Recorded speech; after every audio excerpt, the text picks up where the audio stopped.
Good morning dear students, how are you? कैसे हैं आप लोग?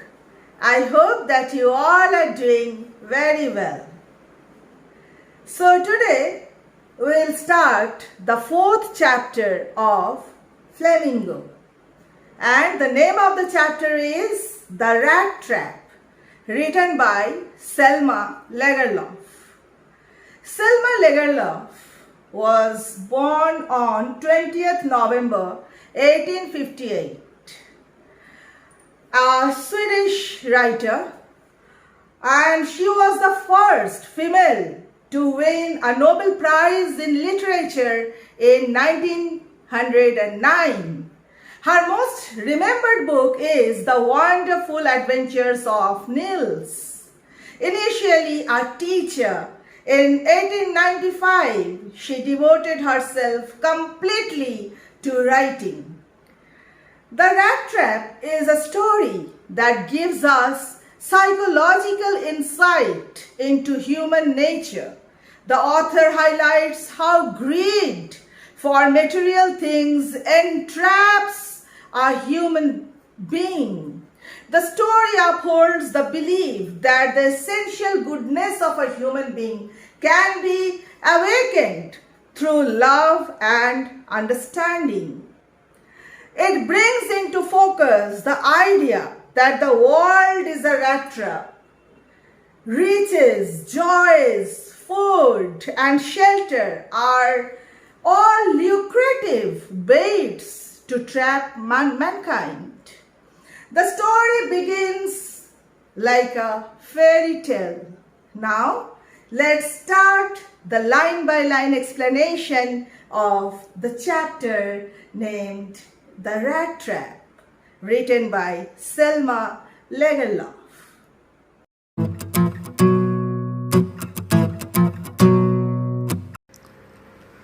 Once upon a time, there was a man who went around selling small rat traps of wire. He made them himself at odd moments from the materials he got by begging in the stores or at the big farms.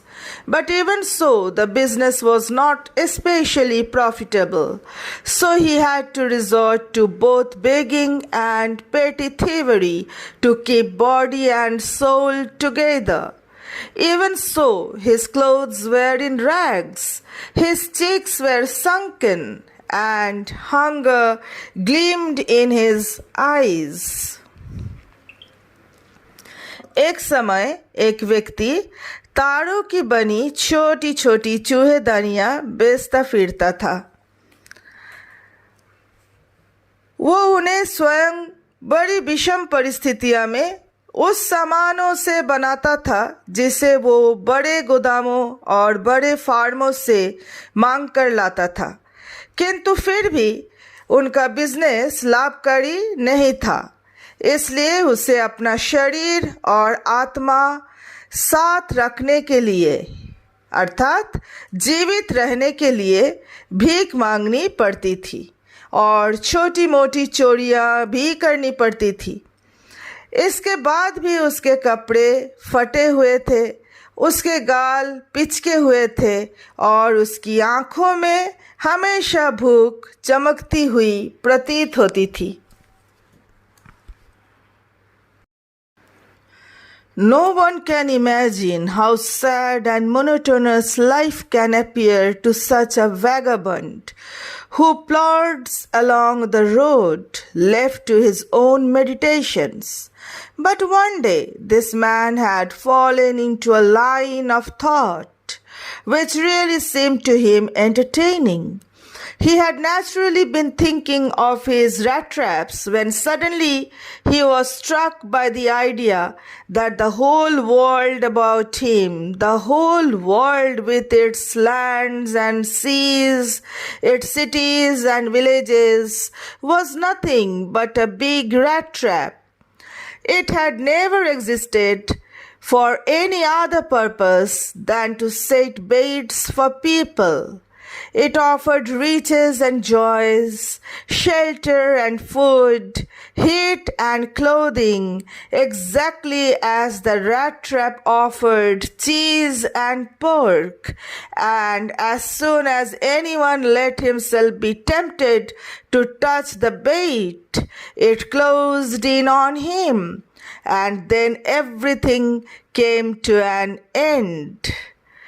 कोई भी ये कल्पना तक नहीं कर सकता था कि उस घुमक्कड़ व्यक्ति जो इधर उधर भटकते रहते हैं, जो सड़कों पर अपनों ख्यालों में खोया हुआ रहते हैं, जो थके कदमों से सड़क पर चलते हैं, उनकी जिंदगी कितनी उदास और नीरस हो सकती थी। किंतु एक दिन इस आदमी को भी एक विचार आया जो उसे काफी मनोरंजक दिखाई पड़ रहा था। वो स्वाभाविक रूप से अपनी चूहेदानियों के बारे में सोच रहा था कि अचानक उसे एक विचार आया कि उसके लिए सारा संसार, इसकी भूमियाँ और समुद्र, इसके शहर और गांव, एक चूहेदानी के अलावा और कुछ भी नहीं था। इस संसार का उद्देश्य मात्र लोगों को इस चारा बनाकर उन्हें प्रलोभित करना था। ये संसार लोगों की अमीरी और वैभव और खुशियाँ, आश्रय और भोजन, उष्मा और वस्त्र प्रदान करता है, ठीक उसी तरह जिस तरह चूहेदानी चूहों को पनीर और मांस प्रदान करती है। और जैसे ही कोई इस प्रलोभन में पड़कर इस चारे को छूता है, वो उस पर गिर जाती है और फिर प्रत्येक वस्तु का अंत हो जाता है।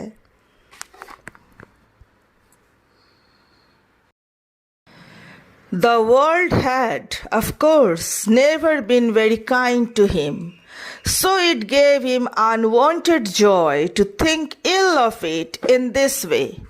It became a cherished pastime of his during many dreary ploddings to think of people he knew who had let themselves be caught in the dangerous snare, and of others who were still circling around the bait.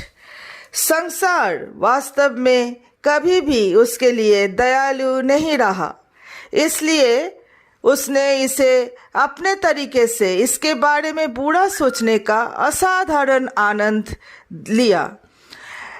वो इसका पोषण करने वाला बीता हुआ समय बन गया। उसके अनेक बार थके कदमों से चलते वक्त उन लोगों के बारे में भी सोचता था जिनको वो जानता कि जिन्होंने अपने आप को इस खतरनाक फंदे में फंसने के लिए छोड़ दिया था, और दूसरे जो अभी भी इस चारे के चारों तरफ चक्कर लगा रहे हैं।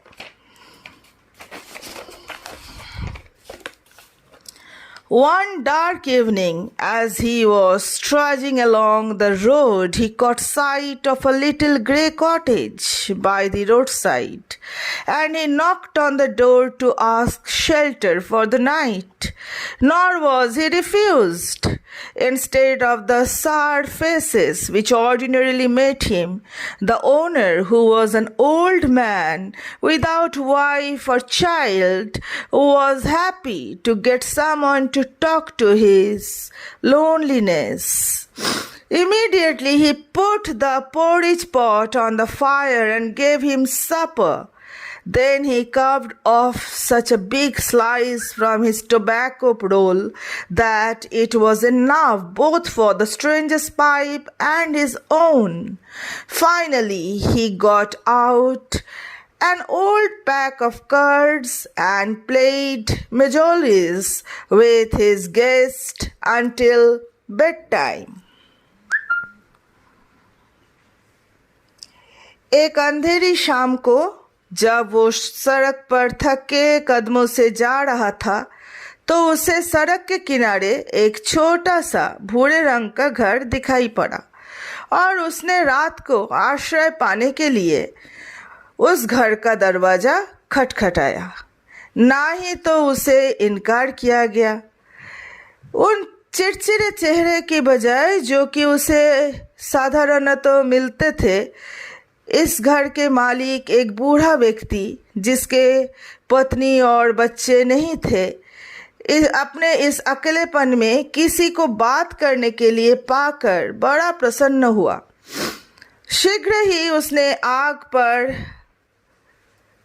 एक पतीला रखा और उसे रात का भोजन कराया।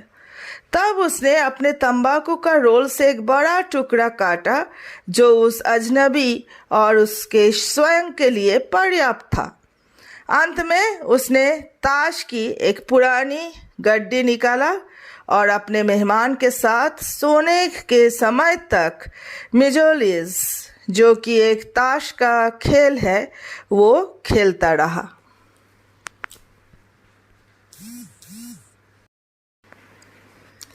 The old man was just as generous with his confidences as with his porridge and tobacco. The guest was informed at once that in his days of prosperity his host had been a crofter at Ramsdale's iron works and had worked on the land. Now that he was no longer able to do day labor, it was his cow which supported him. Yes, that Bossy was extraordinary. She could give milk for the creamery every day, and last month he had received all of 30 kroner in payment. बूढ़ा आदमी अपने मन की बात बताने में उतना ही उदार और आत्मविश्वासी था जितना हलवा और तंबाकू देने में। मेहमान को एकदम बताया गया कि उसका मेजबान संपन्नता के दिनों में रैम्सजो लोहे के कारखाना में एक श्रमिक था और वो कृषि भी करता था। अब वो मजदूरी करने के लायक नहीं रहा। अब उसकी गाय उसे सहारा देती थी। हाँ, वो एक असाधारण पशु है। वो दुग्धशाला के लिए प्रतिदिन दूध देती थी और पिछले माह ही उसे अदायगी के रूप में 30 क्रोनर प्राप्त हुए थे। The stranger must have seemed incredulous, for the old man got up and went to the window, took down a leather pouch which hung on a nail in the very window frame, and picked out 3 wrinkled 10-kroner bills. These he held up before the eyes of his guest, nodding knowingly, and then stuffed them back into the pouch. अजनबी को शायद इस बात का विश्वास होता प्रतीत नहीं हो रहा था, इसलिए वो वृद्ध व्यक्ति खड़ा हुआ और खिड़की के तरफ गया। एक चमड़े का थैला उतारा जो कि खिड़की के बिल्कुल पास फ्रेम पर एक कील पर लटका हुआ था, और 3 मुड़े हुए 10 क्रोनर के बिल यानी नोट बाहर निकाले। उसने जानबूझकर सिर हिलाते हुए इन्हें अपने मेहमान को दिखाया और फिर वापस उन्हें थैले में डाल दिया। The next day both men got up in good season. The crofter was in a hurry to milk his cow, and the other man probably thought he should not stay in bed when the head of the house had gotten up. They left the cottage at the same time. The crofter locked the door and put the key in his pocket. The man with the Rattrap said goodbye and thank you, and thereupon each went his own way. दूसरे दिन दोनों व्यक्ति खुशी भरे माहौल में जागे। कृषक अपनी गाय का दूध दोहने के लिए जल्दी में था और दूसरे व्यक्ति ने शायद ये सोचा होगा कि जब घर का मालिक उठ चुके हैं तो उसे भी बिस्तर पर पड़े रहना उचित नहीं होगा। उन्होंने एक ही समय उस घर को छोड़ दिया। कृषक ने दरवाजे को ताला लगाया और चाबी अपने जेब में डाल लिया। चूहेदानियां लिए हुए आदमी ने भी धन्यवाद कहते हुए अलविदा कहा और इसके बाद प्रत्येक व्यक्ति अपने अपने रास्ते चल पड़े।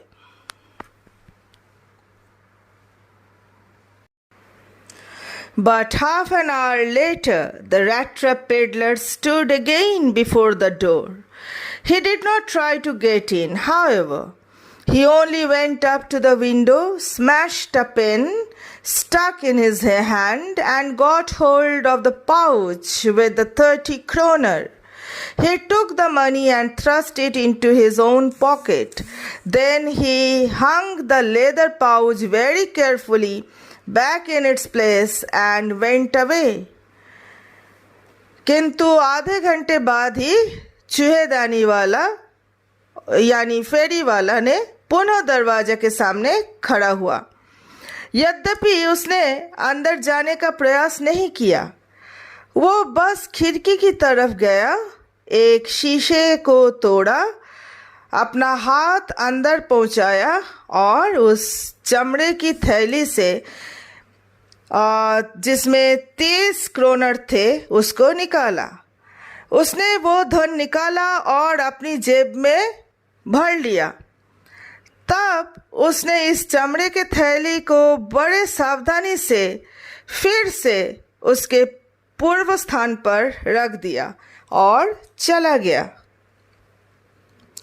As he walked along with the money in his pocket, he felt quite pleased with his smartness. He realized, of course, that at first he dared not continue on the public highway, but must turn off the road into the woods. During the first hours, this caused him no difficulty. Later in the day, it became worse, for it was a big and confusing forest which he had gotten into. He tried to be sure to walk in a definite direction, but the paths twisted back and forth so strangely. He walked and walked without coming to the end of the wood, and finally he realized that he had only been walking around in the same part of the forest. All at once he recalled his thoughts about the world and the rat trap. Now his own turn had come. He had let himself to be fooled by a bait and had been caught. The whole forest, with its trunks and branches, its thickets and fallen logs, closed in upon him like an impenetrable prison from which he could never escape. जब वो अपनी जेब में इस धन को लेकर चल रहा था तो वो अपनी चालाकी पर बड़ा ही प्रसन्न था। उसने महसूस किया कि वास्तव में उसे सर्वप्रथम आम सड़क पर चलने का साहस नहीं करना चाहिए, परंतु उसे सड़क से उतरकर जंगल में से जाना चाहिए। पहले कुछ घंटे उसे कोई तकलीफ नहीं हुई। बाद में दिन में स्थिति बहुत बुरी हो गई थी, क्योंकि जिस जंगल में उसने प्रवेश किया था वो बड़ा और भ्रम में डालने वाला था। उसने आश्वस्त होकर एक निश्चित दिशा में जाने का प्रयत्न किया, किंतु रास्ते आश्चर्यजनक रूप से आगे पीछे होते जा रहे थे। भूल भुलैया की तरह वो रास्ता आगे पीछे होते जा रहे थे। वो चलता रहा, किंतु जंगल का कोई अंत नहीं आ रहा था और अंत में उसने महसूस किया कि वो जंगल के केवल एक ही भाग के चारों तरफ चल रहा था। तभी उसे संसार और चूहेदानी के बारे में अपने विचार याद आ गया। अब स्वयं उसकी बारी आ गई थी। उसने स्वयं को एक चारे के द्वारा मूर्ख बना लेने दिया और वो फंस चुका था।